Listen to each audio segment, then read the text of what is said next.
Hi, I'm Don Magruder from RoMac Building Supply, and I'm at the Florida Building Material Alliance convention here at the Roslyn Shingle Creek in Orlando. Today I'm going to be moderating the executive panel discussion, and our topic this year is supply chain disruptions. I have a tremendous panel, and we're going to learn a lot about what's going on in the supply chain and what they think will happen in the future.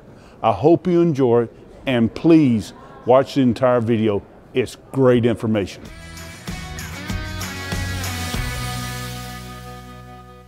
For more than 2 years, the construction supply industry has been dramatically impacted by the supply chain disruptions in many sectors. Longer lead times, higher pricing, uncertain deliveries are just a few realities that builders and suppliers are facing. In this panel discussion, I want to explore the cause of this current situation, predictions for the future regarding supply chain disruption. Currently, there is no topic more important in our industry in America. Our executive panel for this morning's discussion is comprised of really some of the great industry leaders of America. Starting out to my left is Mark Callender. He's the Vice President and COO of Great Southern Wood. Next to him is Tom Koos, the President and CEO of Primesource Brands. Just next to him is Russ Hallenbeck, the Vice Chairman and CEO of Tibbetts Lumber Ltd. Then next is John Vrabley. He's the President and CEO of Huttig Building Products. Joining us next is Rick Caccavello. He's the President of the Greater Builders Association or the Greater Orlando Builders Association, and he's also the President of Central Kitchen and Bath here in Orlando. And then next to him on the end is Dan Beaty, the Director of Sales for Langdale Industries. This is really a superstar group, and at this time I'd like our audience members to please consider silencing your phones. If you must accept a call, please leave the room. And also, we have a lot of questions that we're going to ask the panelists today. We've asked our panelists to try to keep their answers as concise as they can, but they need to fully answer because we have so many topics to discuss. All right, the first question is for all the panelists. I want you to take a minute to describe your business and where you fit in the supply chain so everyone in the room can understand the scopes that you're dealing with and how your part plays. I'll start with Mark Callender from Great Southern Wood. Thank you, Don. Can everybody hear me? Is this thing working? Yes. All right. Thanks, Don. Good morning, everybody. Great Southern Wood is the largest manufacturer of pressure-treated pine in the world.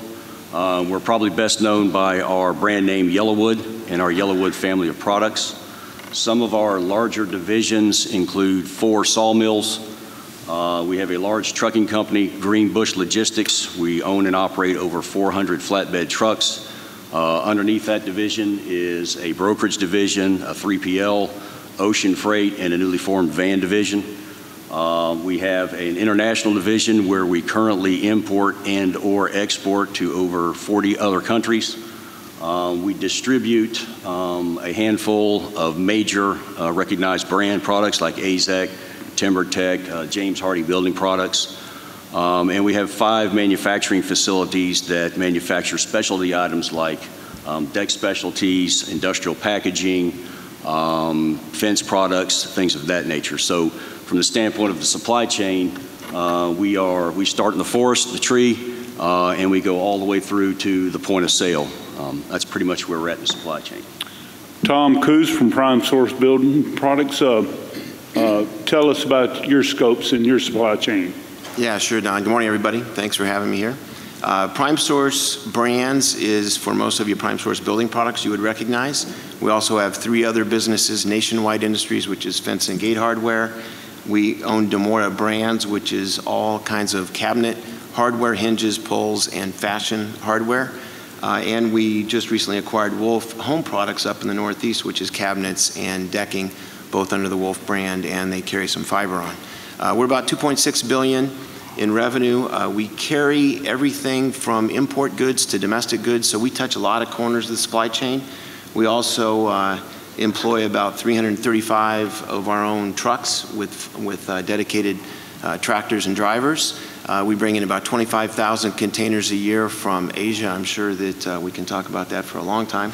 And we distribute here domestically for some of the biggest roofing and insulation and drywall manufacturers. About 60 facilities nationwide. Those here in Florida that you would know are out of Miami and Orlando. So again, thanks for being here. Russ Hallenbeck, you're the Vice Chairman and CEO of Tibbetts Lumber and Cox Ltd. And you're one of the largest independent dealers in the state of Florida. Talk to us about the scopes that you deal with in the supply chain. Thank you, Don. Thank you, everybody, for coming. Tibbetts Lumber is a full-scale truss manufacturer, door manufacturer, millwork operation, window operation, and interior and exterior doors. Our side of the supply chain is a little interesting because we have an international business called Cox Lumber in Grand Cayman. So everything you see going on in today's industry is magnified for what we have to do over there. Lead times in the U.S., you can triple them to get product to Grand Cayman. So we try to look at this from an international standpoint and try to take products from that standpoint, moving into our everyday business in the U.S. And I really believe that allows us to grow just by using what we learn in those logistics and channels. But I will tell you that, you know, it says here, Don, you asked about how, about our business. I'll just leave with this. Our business is robust today, very rewarding, very stressful, very challenging. And that's all rolled into one. So good times, challenging and stressful. Thank you, Russ. John Vrabley, you're the President and CEO of Huttig Building Products. Tell us about the scopes in Huttig Building Products. Thank you. I appreciate being here. Thanks for the invite. Huttig is a relatively new company. We were founded in 1885 in St. Louis. We are a national wholesale distributor of residential building materials and the largest fabricator of interior and exterior doors to the pro distribution channel in the country. Internationally, we source products ourselves from manufacturers on an international basis, and many of the products that we sell that are manufactured domestically here in the United States also import products or components that go into the finished good product that we ultimately buy and distribute from North American manufacturers. So we've been heavily impacted by the supply chain challenges globally. We have been able to keep up as best as possible, but it's certainly challenging, and I believe it will continue to be challenging. Thank you.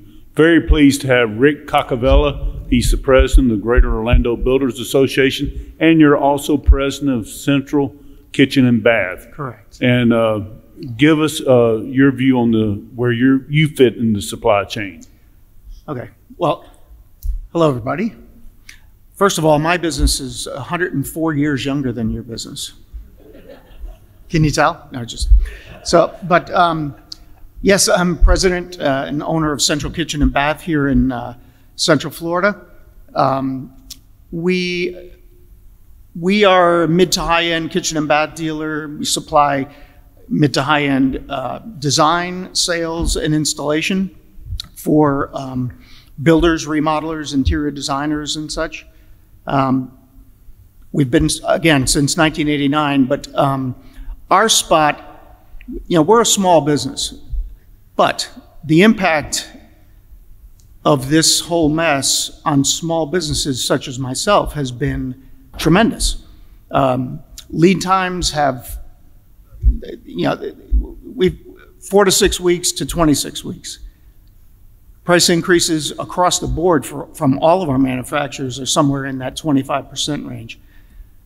So this year has been a real challenge, and the supply chain disrupts, you know, the whole process up to installation, not only from our own supply chain, but from others.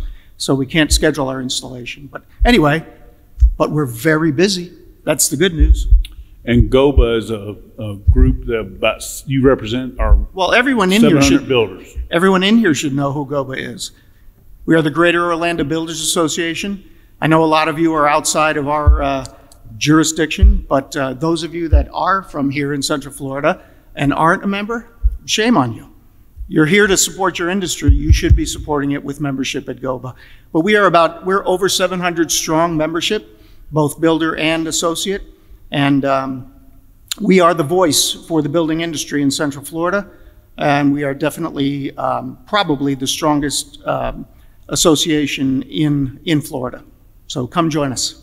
Thank you. And finally, Dan Beaty, the Director of Sales from Langdale Industries. Tell us about Langdale, because a lot of people don't completely understand all what you guys do. Okay. Thank you for having us this morning. Langdale Industries is part of a 125-year-old family-owned, vertically integrated forest products company. And for the sake of this discussion today, just focus on 4 businesses that I'm associated with, and that's Langdale Forest Products, louder. Langdale Forest Products, which is a southern yellow pine lumber manufacturer. And it's, our business is concentrated in the southeast U.S. with a pretty high concentration here in the state of Florida. Second business is Langboard OSB in Quitman, Georgia. Much like Langdale Forest Products, we manufacture OSB panels sold throughout the southeast U.S. with a heavy concentration in Florida as well. The other 2 businesses are Langboard MDF, manufacturing MDF panels in Willacoochee, Georgia. Those products are sold primarily in the eastern half of the U.S. with a pretty high concentration in the southeastern part of the country. And then TLC Moldings manufactures MDF molding products, and it's sold throughout the eastern half of the U.S. with a high concentration in the southeast. All these products are distributed either through one or 2-step distribution. So, the past 12 to 18 months have been good for us, no doubt, but it's certainly come with challenges of being able to meet the demand of our customer base. And Dan, I know at one time y'all were one of the largest landholders of timber east of the Mississippi. Does that fact still stand in place? I'm not sure about that, but yeah, at one time it was the largest private landholder east of the Mississippi, yes. Okay. So we've all got to know each other now. Let's dive into it. But as you think about the last 2 or 3 years, what happened to the supply chain? A lot of people say it's just COVID, but I know for a fact there were major supply chain disruptions before COVID. And I'm going to start with John Vrabley, and then I'm going to go with Tom Koos, because you guys deal with a lot of foreign-related products, but we can go around the table. Is it all COVID-related, or was this supply chain disruption happening prior? I love being first, by the way. The good news is I'm not near the table in red, because they would be heckling the heck out of me right now, so I appreciate you moving me over here. There's always been disruptions, small, albeit. The disruption we face today, in my opinion, was exclusively and solely related to COVID, because it is global, and it's a global economy. COVID disrupted the global economy, starting with supply. Plants in China shut down in December and January because of COVID. We were still buying, right? We were still ordering. Demand was still building. COVID spread globally. It took about a year for the first wave. Just the disruption, the starting, the stopping. Yeah, we've had historical issues, but in supply chain disruption, but not a global pandemic, certainly in any of our lifetimes. And that is what initiated and started the disruption. And then the inconsistency in demand since has continued to perpetuate it. So, and I'm going to follow up just a little bit. The tariff issues, the trade wars from 2-3 years ago, could that, in your mind, have any spark to it? Not from my perspective in the products that we sell that were impacted by those tariffs. Okay. Tom Koos, you do a lot of foreign, and I think you said 26,000 containers you guys are buying. From your view, is this all a COVID-related supply chain disruption, are there other systemic issues that need to be addressed? In an effort to be concise, I'm going to agree with John. Okay. I mean, in all seriousness, I think there are a few other things going on, Don. But as John said, this is 95% COVID driven. The trade war that was going on before COVID, that just affected pricing, gang. And it moved products sometimes out of China into other regions of Asia. But in reality, we all figured that out. You get the storms that hit the Gulf or down in Texas with the freeze. I live in Dallas. That was a bad storm, by the way. If you didn't really know how bad it was really bad. Those things we get by. They last for a few months and we get past it. This thing is what I call whack-a-mole. It started in China.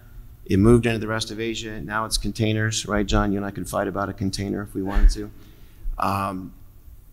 Then it hits the domestic side. It's labor driven. It's trucking driven. It's all of these things, and every day it moves around on you, but it's 95% COVID driven. The reason why I'm posing this question this way, in the builder community, in other parts of the supply chain, there's a view that we do not have enough manufacturing capacity. To get to, one estimate is we're supposed to get to we really need over 2 million housing starts. And there's a view that we don't have enough manufacturing capacity in the country.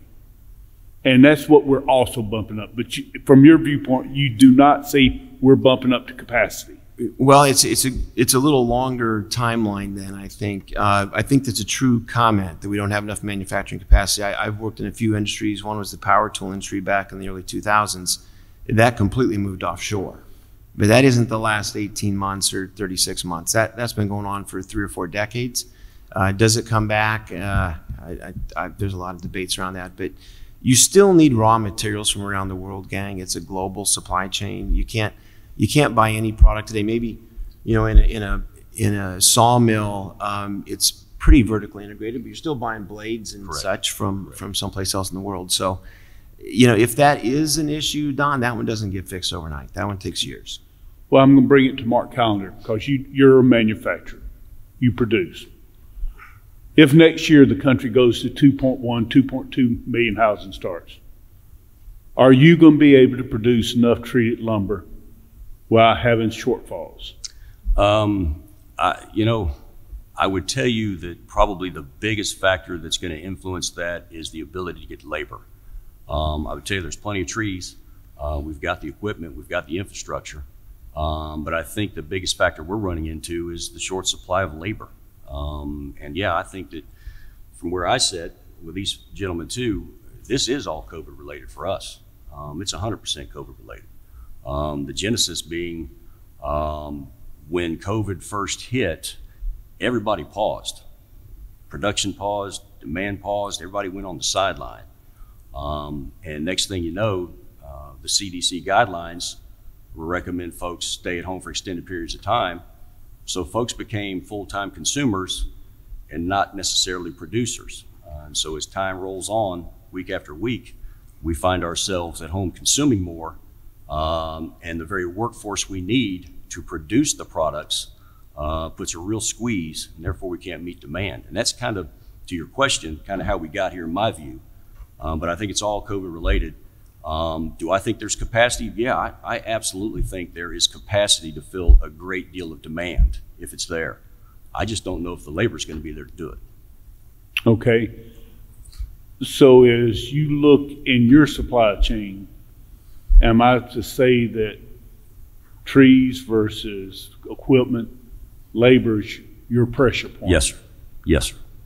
Okay.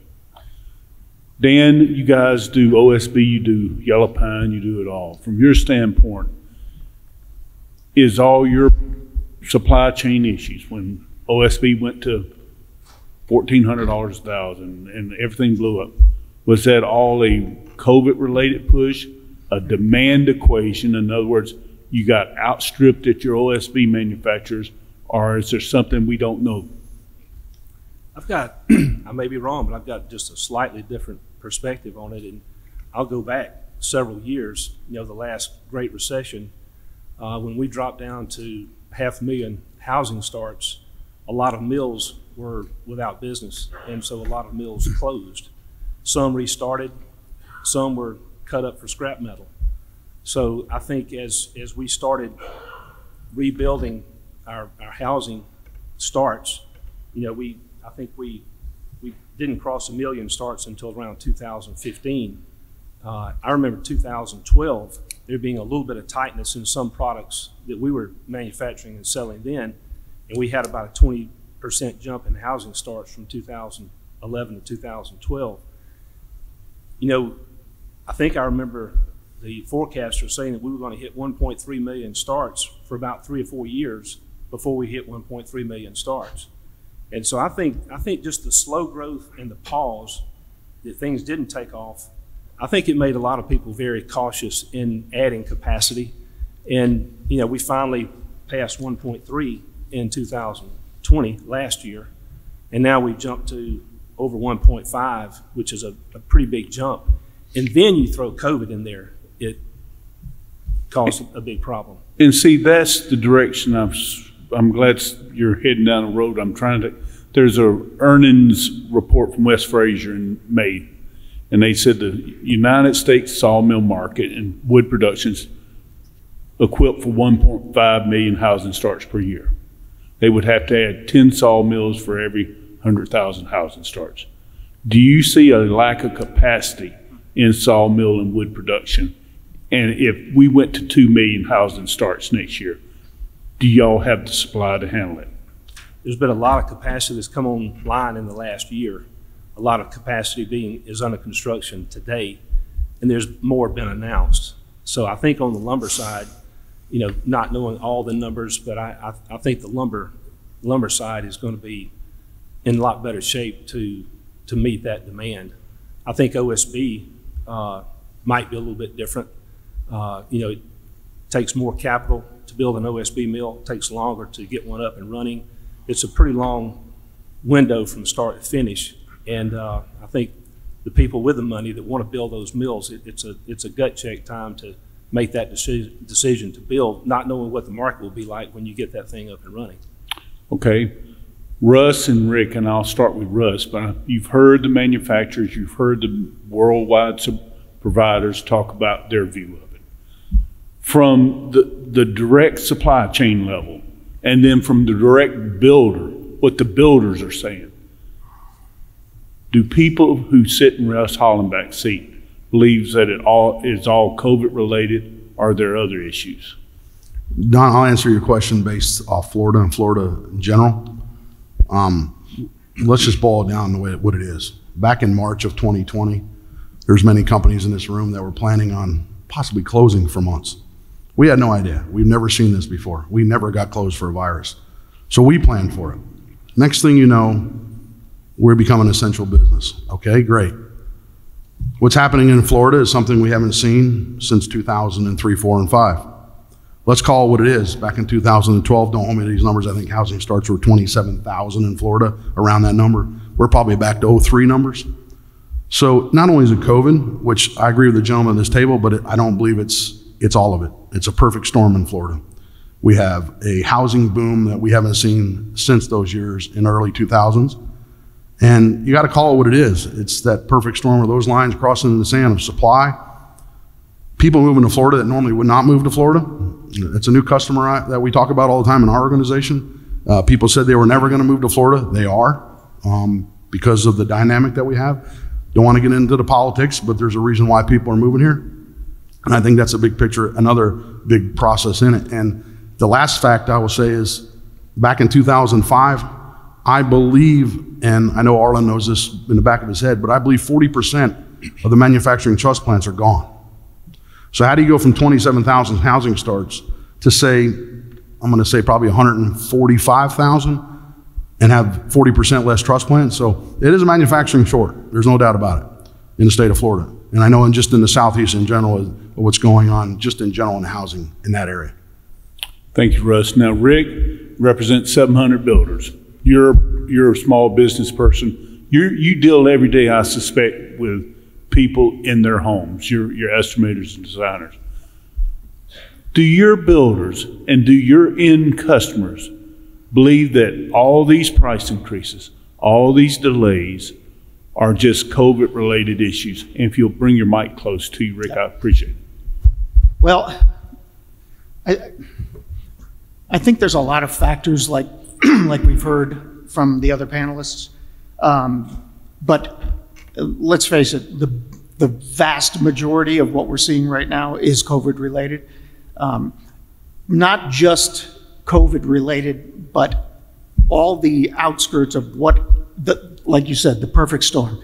This has been the perfect storm for many things. I mean, the Suez Canal going down, natural disasters, man-made disasters, but really what it boils down to, and I agree with Mark, is workforce. In my world, my manufacturers, in the early 2000s, they were running 3 shifts to keep up with demand. Now they can barely get 1 shift going. They're trying to get a 2nd shift, but they can only put out so many cabinets. And some of these manufacturers are pumping out quite a few cabinets every day.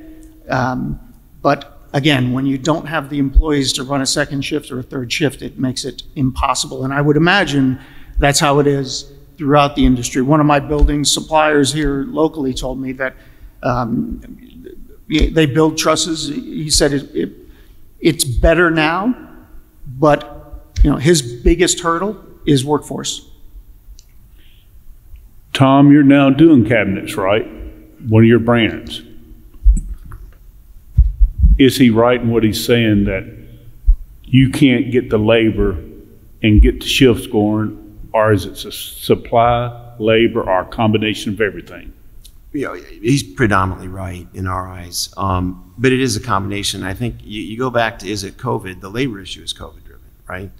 So when you think about building more truss plants, who's going to work in them until we get people to come off the sidelines and go back to work, or we have an immigration policy that works for people, whatever the cause is. Right now, you just can't get product. And whether you wind it back into a capacity issue because that factory can't get parts and or doesn't have the labor, it's all coming back to the same thing. It's all started in March and April of last year. So until it goes away, guys, this isn't going to change. And I guess to wrap this little part up, make sure I'm hearing correctly. Until COVID is resolved, the supply chain disruption will not resolve. Would anybody disagree with that? Okay. I'd like to really go and start trying to learn a little more about specific areas. And the first question is going to be for John and Tom, because you guys do a lot of importing with containers. Tom, I'll start with you. What's going on with this container issue? We hear that containers are hard to get. They're very expensive. They're adding to it. There's a lot of cutthroat at ports. From your standpoint, talk about the container issue, and then talk about the various importers in those countries you're trying to get products from. Can I defer to John?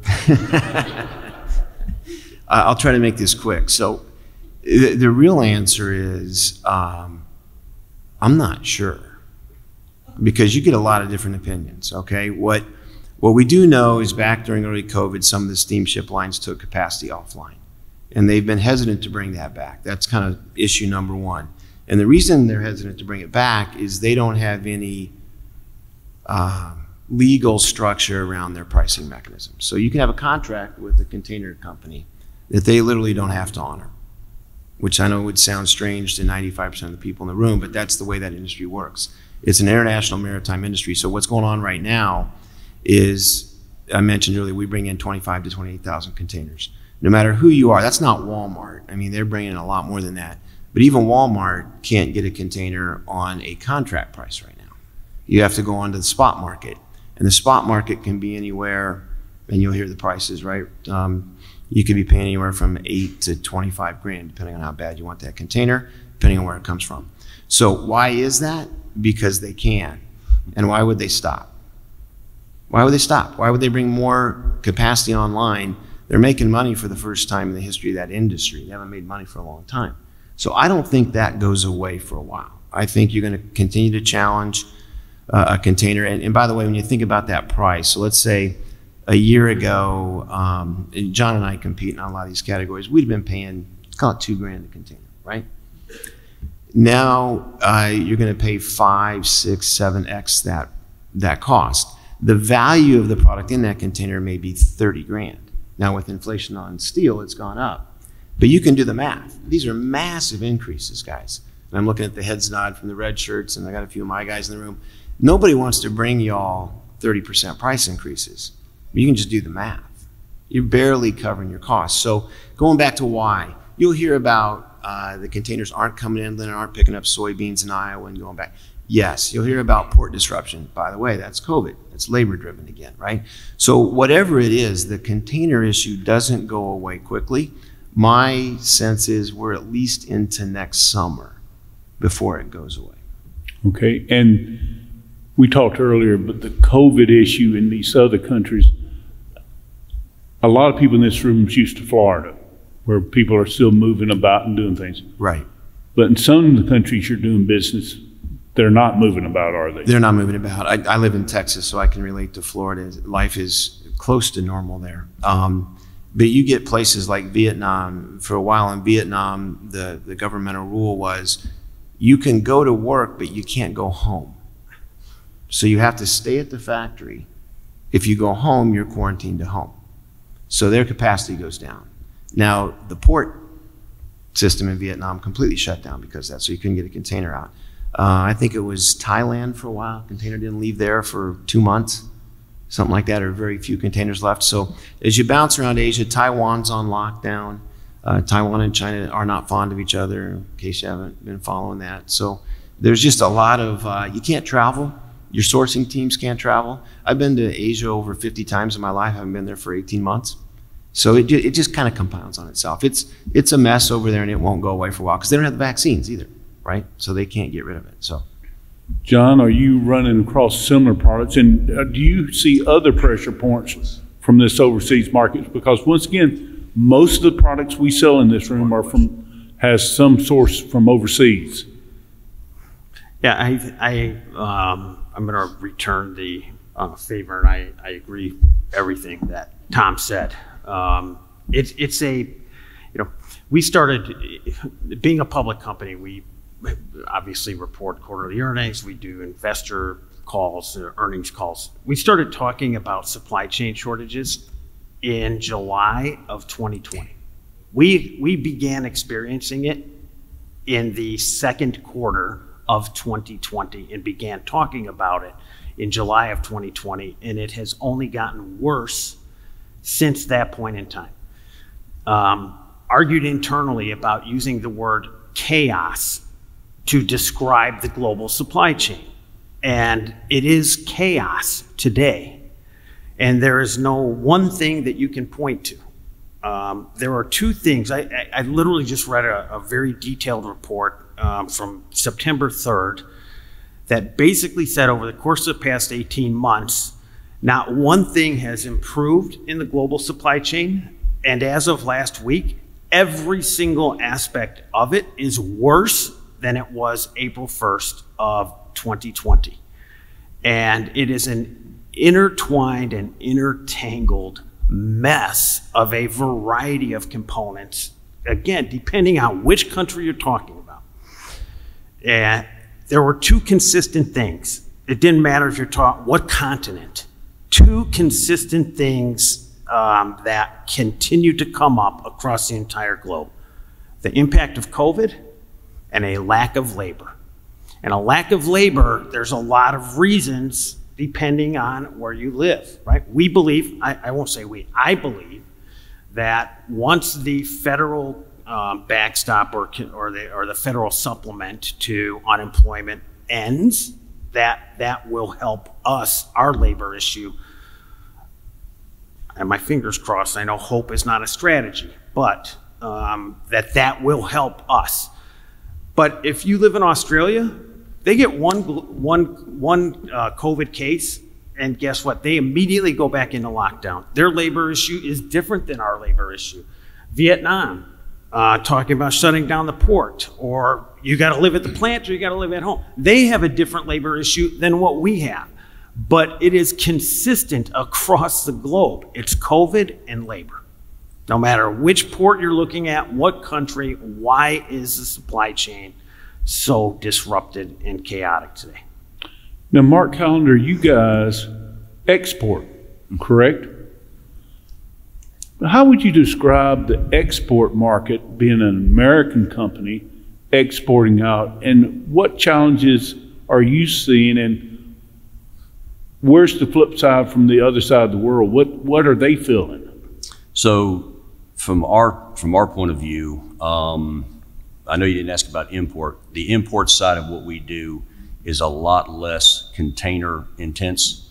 So we don't feel the pressures as much on that side. However, on the export side, 100% of what we do is through containers. And so all I can do is echo what Tom and John said about the container issue is the big challenge for us today.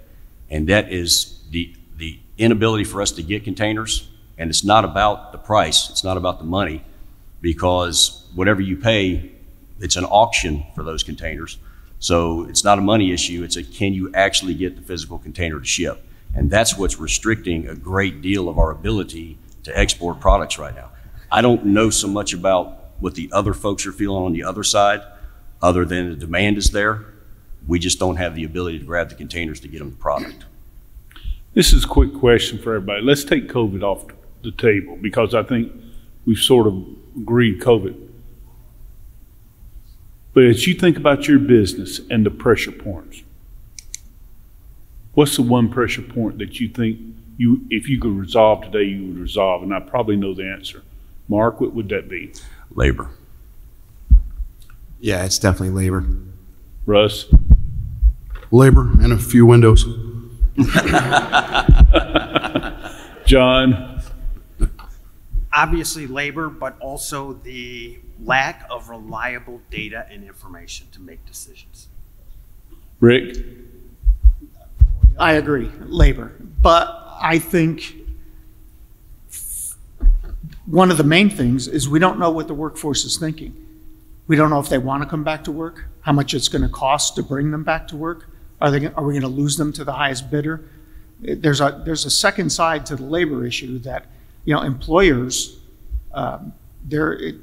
they have no idea what to expect when these people come back that were working there before. Dan?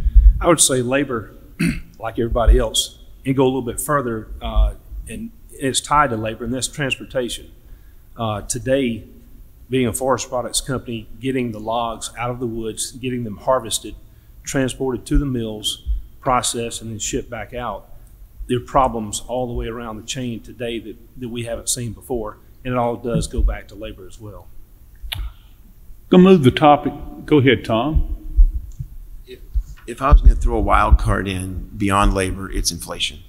And that's the result of all the shortages, right? Whether it's shortage of labor, shortage of product, shortage of containers, the inevitability, shortage of housing, right? Which we're seeing right now is this inflation, the affordability index on everything is going to go crazy.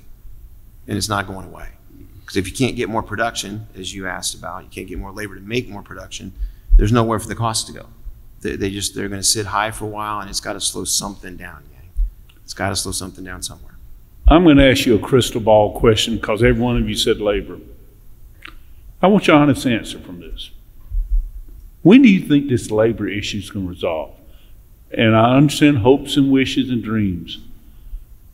But this time next year, are you still looking for labor and it's just as bad? I'll start down here with Dan. I don't know when it will be resolved, but I know that just like a lot of you got to bet $50,000 on it. You gonna have enough labor this time next year, or are you gonna be in worse shape? It's going to be a struggle because the labor issue has been slowly deteriorating over years, and COVID just took it. So can I put words in your mouth? Do you think it's gonna be worse a year from now? I'm sorry? You think labor is gonna be worse a year from now? I do. Rick, what do you think? I think to get back, or we're never going to get back to normal, but when things will even out as a normal, the consensus at GOBA is 24 to 36 months. So 2 to 3 years. 2 to 3 years. John Vrabley, what's your thoughts? This time next year, are you still looking for labor, or is it going to be worse? I think going forward, labor is always going to be a challenge, and the reason it's going to be a challenge is because of our in distribution, and I think in a lot of our businesses, it's a key component. Labor is a huge key component to our ability to produce, and until we decide that we can figure out a way to create more efficiencies to be able to pay laborers more without negatively impacting financial performance, we're going to continue to struggle, because that's the balance. If wages in general were higher, then you would have more people coming back into the workforce. And I think when you can make more money, even if it's for a short period of time, not working, than you can make working, there's a lot of people that will say, why would I go back to work? There's incredibly low unemployment. I'll be able to get a job when I need to get a job, and I don't need to get a job right now, especially if I'm making more sitting at home. So, but from an industry perspective, until we, and I've been looking for more than 10 years for a disruptive technology that is scalable and cost effective in our industry. I haven't found it yet, but it's either going to take higher wage scale or some level of disruptive technology, primarily robotics. But you do make an interesting point. Scaled. You're suggesting that it may not be a labor shortage, but we're not paying enough. I think it's a culmination. Certainly, that's a major factor. But somebody down here, maybe, I don't know if it was Tom or Mark, said immigration policy.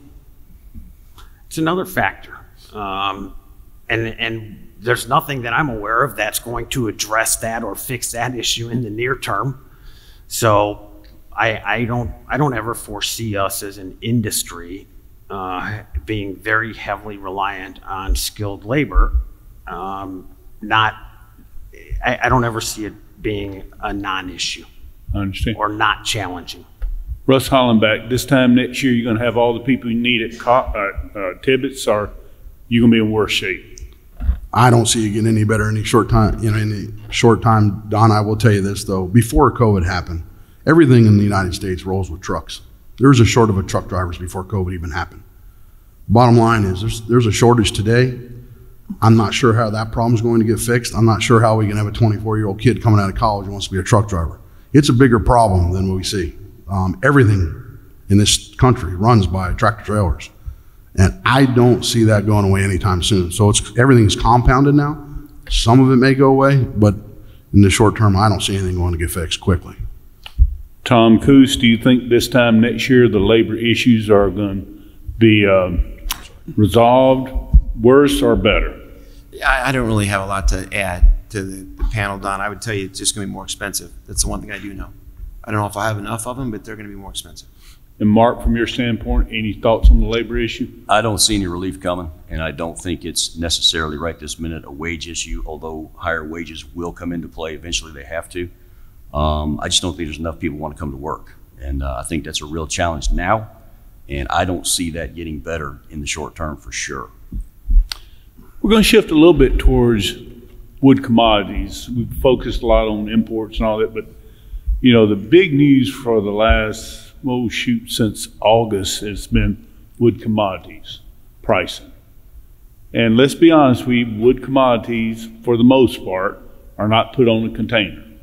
They come out of Georgia, Alabama, Mississippi. We get some Canadian spruce, but we saw huge run-ups in price. I'm going to start with Dan. Why did it get so high? What happened? What happened that, we're in a pandemic and supposedly the demand equation is moderate. We didn't go to 2 million housing starts. And I know you had some COVID-related issues, but most of the mills have been, how did it get to record highs? We're talking about 80, 90% more than the market was. How do you explain that? Well, I think when when the country was shut down last year, the forecasters about housing came out with some very dismal outlooks. And a lot of larger companies with multiple plants started adjusting capacity to what they thought would be needed for that.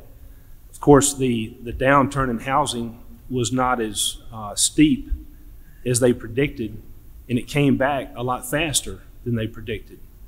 So I really feel like the industry as a whole may have overreacted a little bit while while demand didn't take a dive like they thought it would. Okay, so are you saying from August through mid-June that huge run up in prices was an anomaly, a one-off thing? Or do you foresee continued volatility, not as much in the swings that we saw, but for example, we heard yesterday a plant was maybe knocked out that supplied OSB. Is there a chance we could see OSB prices escalate to those levels that we saw 3 months ago? I'd be surprised if they did that again, but I think the volatility will remain, and I think we'll see higher prices due to some of the impacts that we're still seeing from COVID. For example, some of the chemical industry in Louisiana was impacted by the hurricane. There are a handful of mills out there that use chemicals that were impacted by that, so you may see some shortages there. But yes, I think we'll still see volatility there. I'm going to stick with you just a minute, and I'm going to run to Mark. But you're even hearing whispers and stories that some of the Canadian mills are starting to pull production levels down, and other people, because the numbers are getting to a level that do not make it profitable or provide a level of profitability to keep production up. Has the market, in your view, gone too low?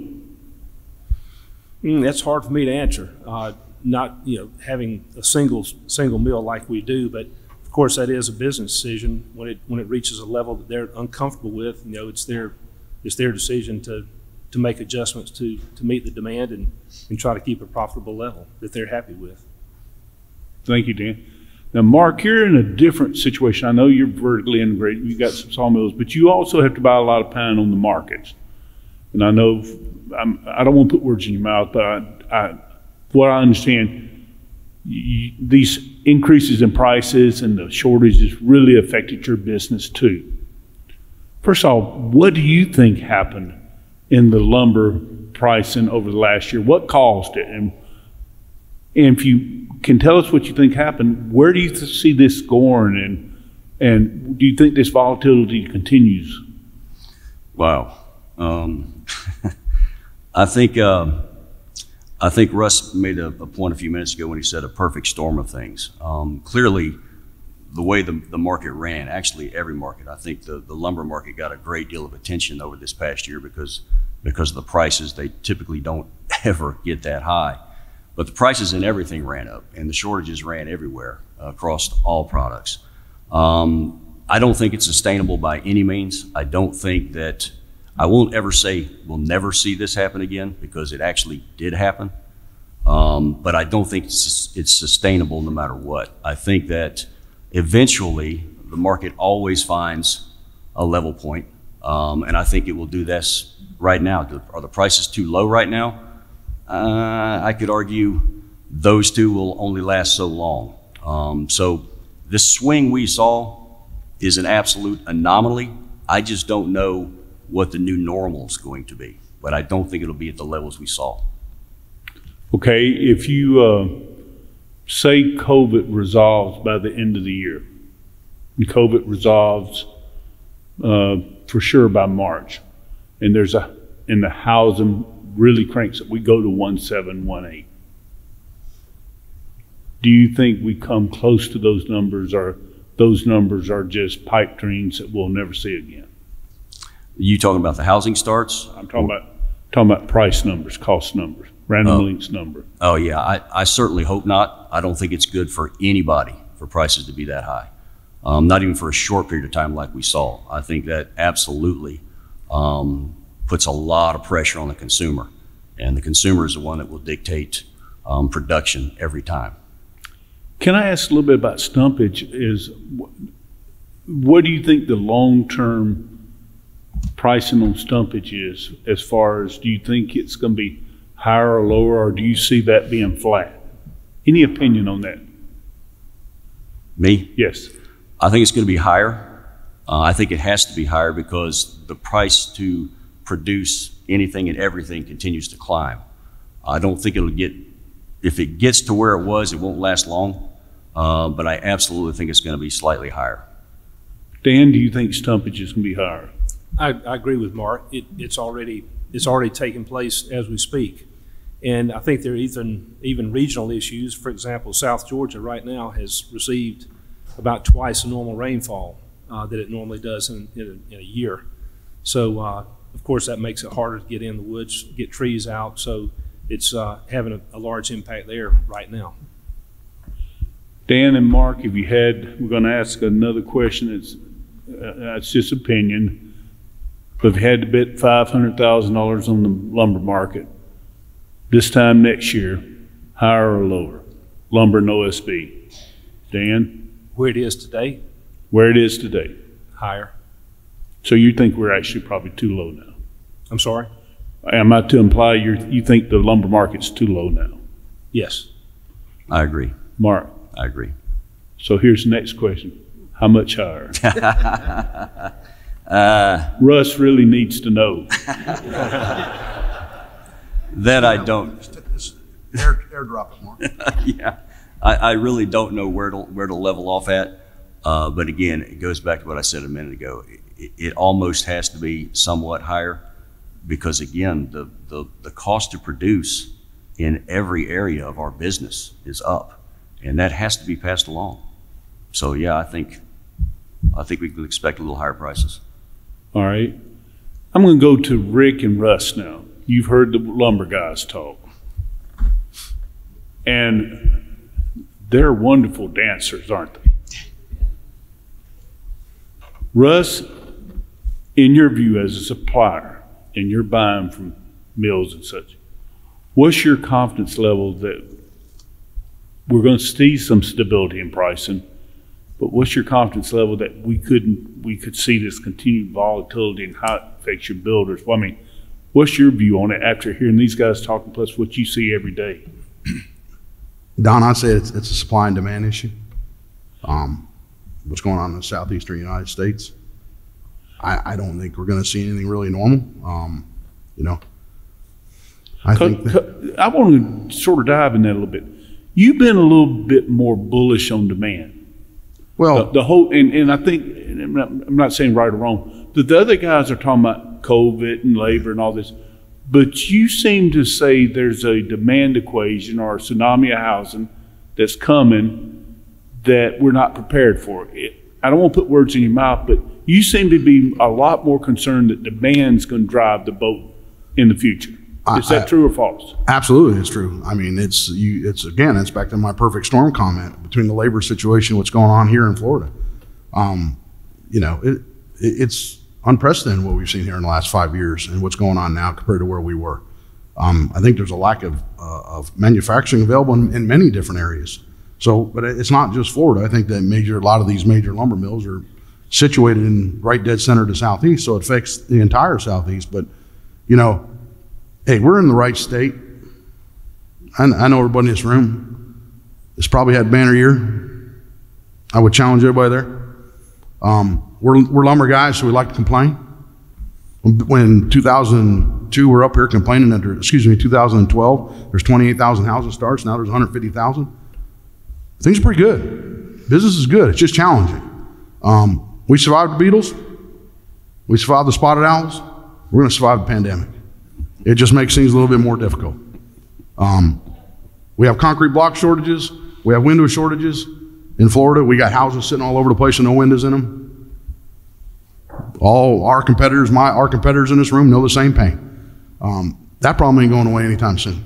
So I think that in Florida, again, gentlemen across the table here are more global, more United States issues. But Florida's a hot spot right now. And I don't see anything changing, anything's going to change that in the short term. And Rick, I want to go to you. First off, the first part of the question is, are you concerned based on what you've heard this morning that this continued volatility in lumber and plywood's here? And did you get any solace from what you heard? But then I'd like to talk you to speak about what you are seeing in your membership from GOBA as far as the demand equation around Orlando. If you look at growth in housing and growth in construction in this Orlando area, how does it compare to previous years? Well, here's what I'll say. Right now, we don't have the resources to make it like it was. They're not there. We can't wave a magic wand and make this all go away. So what's coming is the new normal, but we don't know what it is yet. We don't know how to manage our business yet because we don't know what the new normal is yet. And I don't know when that'll come or how, but it's, as a business owner, and I can speak for the builders and the associates at GOBA, trying to figure out the new normal. I mean, builders are going out of their mind trying to schedule. They have all these different trades that are going through the same thing that I'm going through, and trying to manage that is crazy. I know this is a slightly off topic of the lumber issue, but I think it's, I just think it's, we have a waiting game right now, and the waiting game is waiting to see what the new normal is going to be. What are prices going to be? What are lead times going to be?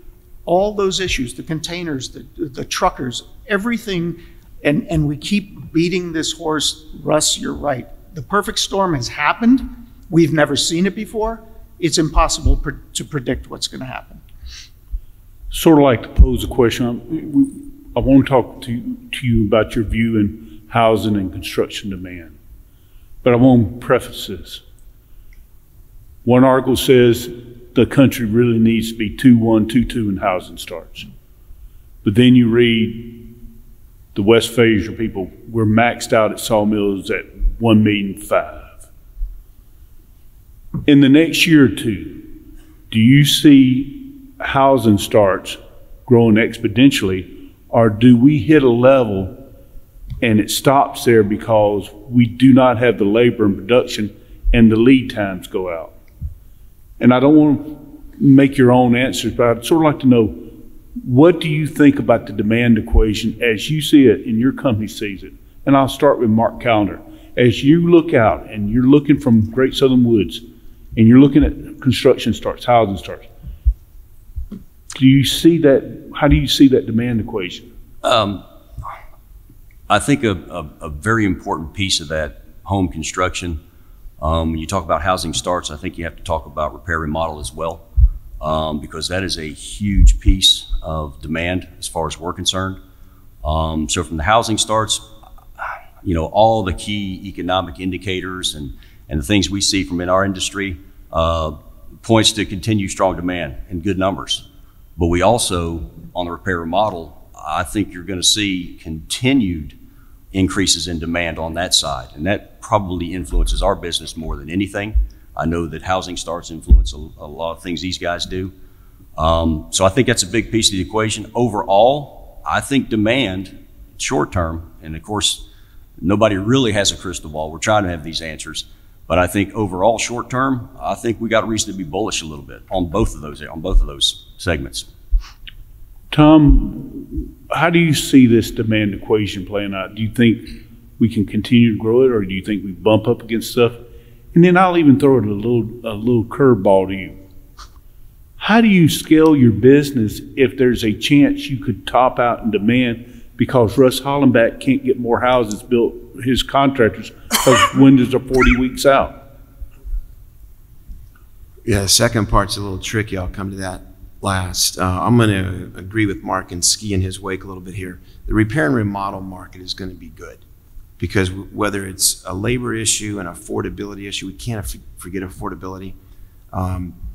The housing market will slow. Will it slow to where it was in 08, 09, 010? No, I don't think so.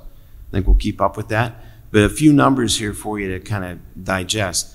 60-year normal single-family housing starts at 1.1 million. That's the normal for 60 years.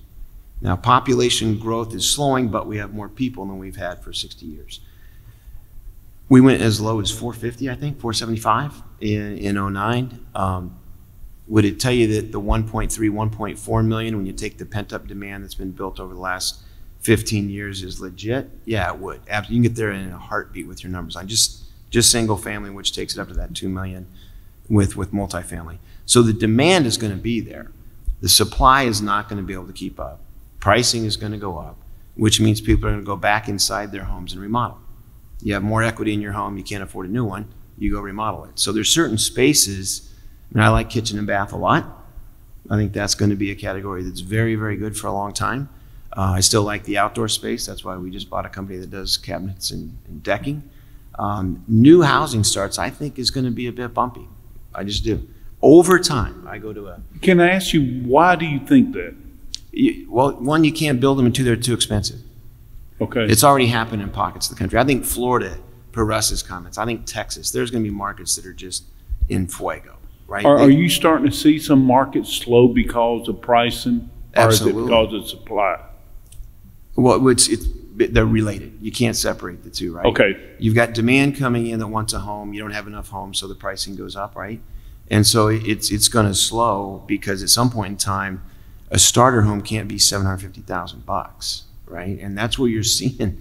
I mean, it's not that high, but you go to places in Dallas, I don't think you can buy a home for less than $250, right? That number was $150 5 years ago. So, look, I think the market in general, and again, I'll come off Mark. You're going to have good demand here. It's going to be in different pockets, though. It's going to bounce around from year to year, but the repair and remodel market will keep this thing very healthy for a long time. I'm going to skip a few folks because I got to go to Dan Beaty. Now, if he's right that new housing starts are going to be bumpy, and it's going to we're going to hit a wall with pricing and other things, how do I talk you into building new sawmills when you say we may get only to 1.3 or 1.4, 1.5 housing starts? I don't know, so I'm asking questions. Is that a topic in the lumber industry, in the sawmill industry, saying, hey, we really don't know how true this is. This could just be a 2-year thing and we're back there. Is that holding up this expansion? Again, that's a little hard to answer. There's always a risk. If there's a startup business or adding capacity, there's always that risk. I mean, we've done it ourselves. We've added capacity at different plants, and it takes a year to a year and a half to get that, from conception to finishing the project. And by the time you get it up and going, the market's not there for it. It's happened to us. So it's really hard to say is that really being discussed. But I agree with everything that Tom said there. I think the overall trajectory will be good, and it will be positive, and it will be up. There will be bumps along the way. It's like the stock market. It can't go up forever. There'll be some hiccups along the way, I think. But are you seeing some moderation, though, like he's seeing other pockets outside of Florida and other rural areas? Or from your standpoint, from your view, are you seeing all the markets uniformly good now? The demand is very strong, pretty much from all markets, from what we see, yes. And if you look at the housing demand equation, is it your view and your company's view that housing for the next few years will remain strong? I think so. The demographics support it all. The largest age group is still 25 to 35 by a pretty good margin. So, all the stuff that is being published and written by the forecasters, the experts, point to it. Of course, they're not right all the time. It's hard to find somebody that's going to predict a crash, but all the numbers, it just feels so much different this time than the last housing bubble we had. John Vrabley, I'm interested in your view on where do you think the real housing demand in the country is, and what are you guys seeing? Are you confident, and are you seeing some slowdown in some pockets? We're absolutely seeing tempering. I would say. So, all right, I'm from the South. You've got to define that word tempering. So, a slowing of the growth trend, or actually a flattening of the growth trend. So, underlying fundamentals are strong for the housing market, and I would tell you in the intermediate term, 3 to 5 years, that I'm very bullish on the housing market because I study it in depth, and there's a shortage of housing today, as demonstrated by the numbers. So you go back prior to the third quarter, fourth quarter of 2019, we were trending at that time at 1.5 million starts, and guess what? Yeah, some prices were escalating on some products, and you might have had extended lead times on this or that, but guess what? We were all functioning well in an environment where starts were growing above 15% compared to the prior 2 quarters. That trend continued into the first quarter of 2020. So we were tracking towards, and as an industry, doing a good job, I'll say, of meeting that demand of 1.5 million. And the trajectory was the trend was that it would continue to grow. 15% growth year over year in a market that was already growing is pretty strong growth. And yet, nobody was moaning about prices or lack of supply. We figured it out, right? We were able to do more with less. And we were meeting that level of demand. I don't think meeting 1.5 or 1.6 or 1.7 million starts outside of COVID would be a challenge or be an issue. We've done it historically, and even with the challenges from labor, whatever, we would figure it out. The problem is that what's happened is demand grew back so much faster than anybody anticipated in the second quarter of 2020. And then you saw lumber prices do what lumber prices did, as well as all the other costs that go into home building. And the market stalled. It literally stalled out because across other parts of the country, obviously, maybe not here, but it has stalled out because people went back and said, I'm not bidding 20% higher than asking to maybe have a chance at getting this house. That was happening. I don't know if that was happening here in Florida, but it was happening across the entire country. And people said, forget it. At some point, I'm going to go back to living in my apartment, or I'm going to stay in my home until this settles down. And we're in that period right now. Starts nationally have leveled off. Are they falling? I wouldn't say that we're moving backwards, but the supply chain issues, commodity prices, they need to stabilize. This I think the stall, I call it a stall, I think it's actually good because it will give the supply side an opportunity to kind of get its legs back underneath it, catch up, the market will take a little bit of a breath, and then hopefully we can get back to growing. Russ, are you seeing a stall in the market down here? Don, I don't see, in a short-term vision for the next 3 years, I think in Florida we got to also talk about a factor nobody really talked about yet this morning is interest rates. Right now in Florida, with the housing boom we're going through right now, you also have another factor in this is you have delay issues. So the housing market probably is about 6 months behind right now, just because of the build times are out so far. So I think for the next 3 years, this is going to remain robust. Yes, we have to keep in mind our business is cyclical, but with the growth that we have right now and the lack of supply and the backlogging that's going on as we speak, there's people want to buy houses right now that cannot. If a house was started today, it's a 2022 sale for all of us in this room. So I think that those factors are leading to a pretty robust market for years to come here. And Rick, what's the view of GOBA and your group on housing starts locally in this area? I think there's a couple of things that we need to throw into the mix here. Houses are taking longer to build right now because of all this. I think these numbers of housing starts might be skewed by it takes longer to build a house, and then you've got the government regulations. Permitting is taking way longer than it should. There's all these factors outside of the supply chain that are causing housing to slow. I know some of our big production builders have started telling their salespeople, you can do this many homes per month. That's, that wasn't like that, I think, in the early 2000s. They just built as many as they could. Now they can't because there's all these factors, including supply chain, governmental regulations, and it just takes longer to build a house nowadays. Last question, and because it was brought up a couple times unexpectedly by Mark, but I had this in mind. I've heard a lot of people talk about the remodeling business. And one fact that I saw recently is that, well, I think 56% of America's houses are 40 years or older.